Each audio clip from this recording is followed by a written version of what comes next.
Gloria sea al Señor, que el Señor nos bendiga en esta preciosa mañana, a cada uno por nombre. Damos gracias a Dios por la oportunidad que nos permite estar acá para poder alabar y bendecir su santo y bendito nombre. Sabemos que ese es el propósito cuando nos dirigimos a este lugar. Los niños en esta mañana van a decir el tema. ¿Cómo es el tema, niños? La fiesta del pueblo de Dios. Más fuerte. La fiesta del pueblo de Dios. La fiesta del pueblo de Dios. ¿Y el texto? Ahora los hombres que se realizan salvación de una manera nueva. Romanos 7:6. Gloria sea al Señor. Vamos a cantar un precioso canto que lleva como tema, no sé si mis hermanos pueden acompañarnos. Hermano Juan.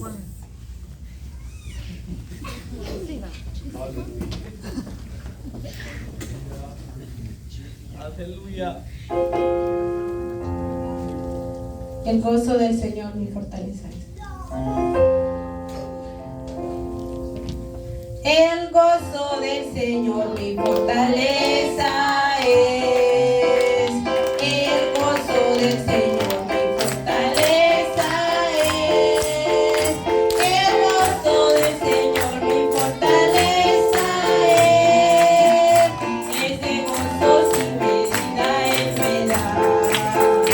Si tienes ese gozo puedes tú cantar. Si tienes ese gozo puedes tú orar. Si tienes ese gozo puedes tú saltar. Ese gozo sin medida Él me da.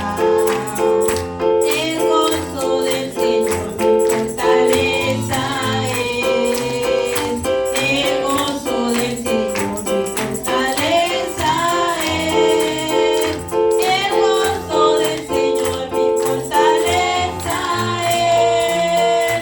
Ese gozo sin medida Él me da. Si tienes ese gozo puedes tú cantar. Si tienes ese gozo puedes tú orar. Si tienes ese gozo puedes tú saltar. Ese gozo sin medida Él me da. Gloria sea al Señor, que Dios somos glorificados el nombre del Señor. Gloria a Dios, aleluya. Dios bendiga la vida de los niñitos.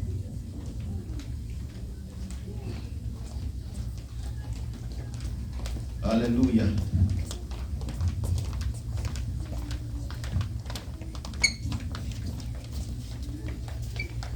Acuérdense que tenemos que dividirnos en pedazos. Aquí un pedacito y allá otro porque tenemos ahora la luna. ¿Ok? Vengan para acá, mis amigos. Ahí, qué bonito. ¿Cómo le decimos a la iglesia, niñas? Dios les bendiga. Que Dios les bendiga, hermanos. Estamos contentos porque estamos aquí hoy en la casa de Dios. Estamos aprendiendo cada día un poco más de su palabra. Hoy estuvimos tratando un tema ahí atrás que se trataba acerca de ¿qué? De la fe y la esperanza. De la fe y de la esperanza, que nos hace falta hoy en día. ¿De qué se trata el tema, niños? De la fe y la esperanza. Ok, y el tema de la fe y de la esperanza la basamos en un versículo. Y vamos a empezar a decir el versículo y se van a ir pasando el micrófono de uno en uno. Porque las cosas que se escribieron antes para nuestra esperanza se escribieron. Ya está muy bien. Y a fin que la paciencia y la consolación de los estudios que tengan esperanza. Está apagado, ¿no? Está apagado, entonces vamos a empezar. Porque Dios es bueno, pero recio, ¿eh? Vamos a decirlo con fuerza, ¿ok? Y despacito para que la iglesia pueda comprender. Porque las cosas que se escribieron antes para nuestra esperanza se escribieron. Y a fin de la paciencia y la consolación de las escrituras que tengamos esperanza. Pero Dios de la paciencia y de la consolación os dé entre vosotros un mismo según de Cristo Jesús. Para unánimes a una voz y glorifiquéis a Dios y Padre de nuestro Señor Jesucristo, Romanos 15, 6, 4. Ok, el Señor le bendiga. Nosotros esta mañana hoy queríamos hablar a la iglesia acerca de la fe, ¿verdad? Y que algunas veces, como nosotros atravesamos por situaciones, aún estando en la iglesia, pasamos por situaciones que a veces nosotros mismos no entendemos, hermanos. Yo no sé ustedes, pero a mí sí me ha tocado vivir a veces situaciones donde yo le digo, Señor, pues ¿qué está pasando, verdad? Ayúdame a entender, porque no puedo. Porque a veces nosotros estamos haciendo las cosas para Dios, pero a veces es cuando somos más atacados y no comprendemos nosotros. Y por eso me gustaba mucho ese versículo que dice que las escrituras se escribieron, ¿verdad que sí? Para antes y para ahora. Y las escrituras están llenas de cosas donde nos ayudan a entender cuando pasamos por los ciertos momentos difíciles en la vida, el por qué estamos pasando por ese momento. Porque nosotros nos basamos a las escrituras y vemos cuántas veces el Señor probó nuestra fe. Entonces decimos, tengo que confiar en Dios, porque así como el Señor lo hizo en la escritura antes, lo va a hacer otra vez. ¿Sí? Estuvimos estudiando acerca de qué lectura de la Biblia. De Isaac. Sabemos que había una promesa para ellos, como hay muchas promesas para ustedes y para nosotros también. La Biblia está llena de promesas para nosotros. Esas promesas no son para antes, esas promesas son para antes y para ahora también. Había una promesa en la vida de ellos. ¿Cuál era la promesa? ¿Qué le habían prometido? Que iba a tener un hijo cuando tuviera 90 y Abraham cuando tuviera 100. Le habían dicho, ¿verdad que sí? Aquel ángel llegó a aquella casa y le dijo que iban a tener un hijo. Y él tenía ya 100 años, hermano. Imagínense. Y todavía era más lógico para el hombre, porque el hombre no tiene definición de tener hijos, pero una mujer de 90 años. Todos sabemos que a los 90 años, físicamente para ella era imposible tener un hijo, porque ya era una mujer que ya había perdido su periodo, había perdido tantas cosas. Pero había una promesa para ella, ¿sí? No importando ver las circunstancias en que usted esté viviendo o en que yo también esté pasando. Porque a veces que la vida nos pone en situaciones difíciles, hermano, que a nosotros nos cuesta entender. Nos cuesta entender. Yo no sé, pero a mí me cuesta algunas veces. Yo me doblego y le digo, Señor, ayúdame a entender, porque no sé. Y cuando leo las escrituras y veo promesas como esta, Dios le había prometido a ellos que le iba a dar descendencia. Y a pesar que habían pasado 100 años y aquella mujer tenía 90, el Señor cumplió aquella promesa. ¿Cómo le llamaron a su hijo? Isaac. ¿Y qué significa ese nombre?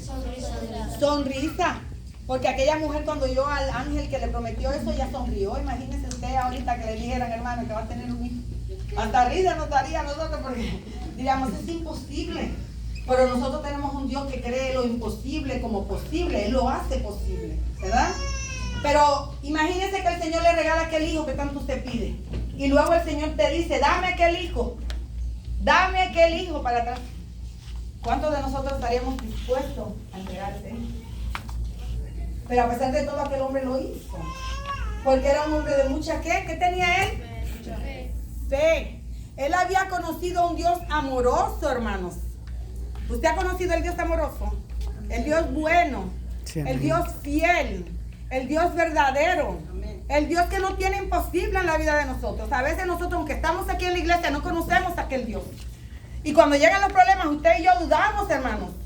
Su fe se remueve porque usted en aquel momento el tormento le hace olvidar en aquel Dios en que usted ha creído. Pero obviamente, yo leyendo la historia de Abraham, sé que él estaba consciente de que él había creído en un Dios bueno. Y la Biblia dice que todo lo que obra para nosotros, ¿cómo obra? Para cómo obran las cosas para el cristiano. Para bien, ¿verdad que sí? Y la Biblia dice que los pensamientos de él son como no son los nuestros. Y los caminos de Dios, ¿cómo son? Diferentes. Nosotros no sabemos, hermanos, por qué pasan las cosas. Ni usted ni yo. Pero si yo sé que la Biblia dice que todo lo que Él dice obra para bien en mi vida, cuando una situación llegue, yo tengo que agarrar aquella palabra para mí. Porque dice que fueron escritas las cosas para ellos y también para nosotros. Y yo sé que Dios es bueno. Y sé que Dios me ama. Entonces, aunque las cosas parezcan absurdas, yo tengo que creer. A veces estamos aquí en la iglesia, pero no estamos dispuestos a entregar muchas cosas. Y si usted mira aquí en la iglesia hay muchas sillas vacías porque muchos no están dispuestos a entregar su trabajo y su dinero y su ingreso para servirle al Señor. No estamos. ¿Qué tan grande es tu Dios y qué tan grande puedes sacrificar por Él? Cuando la palabra de Dios dice que Él va a proveer para nosotros, dice la palabra de Dios, que Él es nuestro proveedor. Dice que hasta los pajaritos, dice, Él le provee comida y techo, dice, no trabajan. Y entonces, ¿dónde está nuestra fe en ese momento? Cuando llegan las cosas y cuando llegan las pruebas, tenemos que confiar en que aquel Dios que también hizo para Abraham, que proveyó ese cordero para Abraham, también lo va a proveer para nosotros. ¿Cómo? Yo no sé. ¿Cuándo? Tampoco. Porque la Biblia dice que el tiempo de Él no es mi tiempo. A veces usted está pasando por situaciones, usted no entiende, pero el Señor está obrando bien en ese momento. Yo puedo estar desesperada porque quiero algo ahora, pero Él no me lo da porque no es bueno ahora. Pero yo tengo fe, entonces yo tengo que esperar en Dios. Y cuando dice que aquel niño también era un niño de mucha fe, porque cuando a él lo llevaban caminando, dicen que él cargó, ¿qué llevaba él, el niño? Él llevaba la leña para el holocausto, que era él. Imagínense si ese niño tenía fe. Imagínense que yo dijera a mi hijo Marquitos que llevara la leña, que lo voy a llevar a quemar. No, hombre, ese niño yo tuviera que correr para agarrarlo. Pero aquel niño tenía fe, hermano. ¿Por qué? Porque la fe de nosotros se pasa a nuestros hijos. Sí, amén. No solo Abraham tenía fe, también el niño tenía fe. Y cuando le dijo a su papá, acuéstate aquí, el niño se acostó. No dice la Biblia que aquel niño corrió, ¿verdad que sí? Aquel niño corrió, él se acostó. Él obedeció. Él enseñó que él era un niño que tenía también, ¿qué? Y aparte de eso, era un niño, ¿cómo? Obediente a Dios y a sus padres. Porque si nosotros no obedecemos a nuestros padres, es difícil que podamos obedecer a Dios, ¿verdad? Primero hay que obedecer a quién. A nuestros padres. Porque lo vemos, hermanos. Y ellos nos dan de comer cada día. Nuestros padres nos cuidan, nos atienden y están ahí. Entonces no podemos, la obediencia tiene que empezar por ¿dónde? Obedecer a papá y obedecer a mamá. Y si papá obedece a mamá y nosotros tenemos que obedecer a quién, también Dios es el centro de nuestro hogar. Tenemos que obedecer a quién, a Dios. Y aquel niño se acostó, hermano, porque su papá le decía, Dios va a proveer el cordero, decía. Y que ese niño creyó en lo que su papá le dijo. Sí, amén. Y al rato, ¿qué apareció? Que vino el ángel. ¿Y qué traía el ángel? ¿Qué le dijo? Que mirara hacia el monte, ¿qué? ¿Cómo se llamaba el monte? El monte Moraya. ¿Y qué había en el monte Moraya? Ahí estaba el corderito, ¿verdad? Ahí estaba el corderito. Dice la Biblia que Isaac y Jacob, dice que los musulmanes, los judíos dicen que ahí van los hijos de Dios. Y yo le digo a mis hijos, así quiero yo que cuando ustedes pasen por un lugar así los llamen. Ahí va Vivian, dice la hija de Jesús. Porque Vivian se comporta como una niña de Dios. Y va caminando Vivian, ¿verdad que sí? Y dicen, ahí va la hija del Señor. Así nosotros aquí también en la iglesia, donde quiera que vayamos pasando, que nos conozcan, hermanos, que solamente de pasar sepan quién es nuestro Dios. Y que entendamos que no importando el proceso que usted pase en su vida, todo lo que pasen ellos, porque van a pasar por muchas cosas, ellos entiendan y le crean a quién, a Dios. Y saber, Señor, ayúdame a confiar en quién, en ti. A saber que el Señor cuando llegue la prueba, así como Dios provió para Abraham, también para usted y para mí. Cuando mandó a su hijo allá al madero, a que él fuera el cordero por nosotros. Y cuando usted esté pasando la prueba, entienda que el Señor también lo va a volver. Porque Dios es bueno, hermanos. Dios es bueno. Dios está con nosotros. Pero Dios quiere que estemos dispuestos también nosotros a entregarle nuestra vida a Él. Como hablaba el hermano, predicó anoche. Esas palabras que él decía anoche, el Señor me las ha dicho muchas veces a mí. El Señor me ha dicho a mi cabeza, a mi mente, me ha dicho, Xiomara, el propósito que yo te traje a este mundo es para que tú me glorifiques. Es para que tú vivas para mí.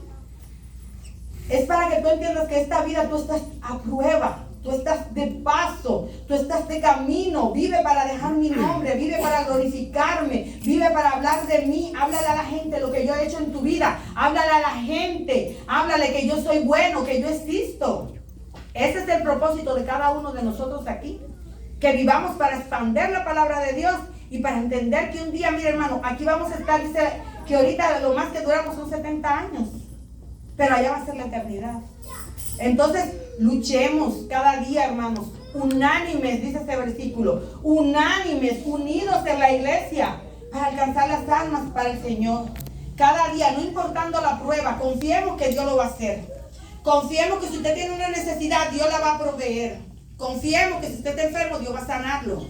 En su tiempo, claro está, porque Dios no hace las cosas cuando yo quiero, sino cuando Él puede. Y si usted está obrando bien, confíe que en ese Dios de Abraham, de Isaac, de Jacob, es el mismo Dios el que usted le sirve. ¿Sí? Entonces hoy queremos que nos acompañen porque estamos cantando. Hoy queremos hablar de la fe, de la esperanza y de la obediencia. ¿Verdad que sí? Y Vivian dice que ella va a cantar hoy para la iglesia. ¿Sí? Entonces nosotros vamos a ayudar, ¿verdad? A cantar a Vivian. Porque lo hacemos para la honra y la gloria del Señor. Para Dios. Yo no sé lo que Dios ha hecho por usted, pero el Señor ha hecho cosas grandes en mi vida y estoy agradecida con Él. Siempre estoy agradecida con Él. Desde que despierto en la mañana digo gracias, Señor. Gracias. Aleluya. Porque me diste otro día más de vida. Gracias, gracias. Aunque tenga pruebas, aunque tenga luchas, pero yo te doy gracias. Yo camino contigo la prueba de la fe, Señor, porque tú nunca me has abandonado. ¿Sí? Vamos a cantar ahora para la honra y la gloria de Dios. Y dice así como, 1, 2 y 3. Si tuvieras fe como un granito de mostaza, Eso lo dice el Señor. si tuvieras fe como un granito de mostaza, eso lo dice el Señor. Tú le dirías a esta montaña, muévete, muévete. Tú le dirías a esta montaña, muévete, muévete. Esta montaña se moverá, se moverá, se moverá. Esta montaña se moverá, se moverá, se moverá. Sí, sí, se moverá, sí, sí, se moverá. Sí, sí, se moverá, sí, sí, se moverá. Si tuvieras fe como un granito de mostaza,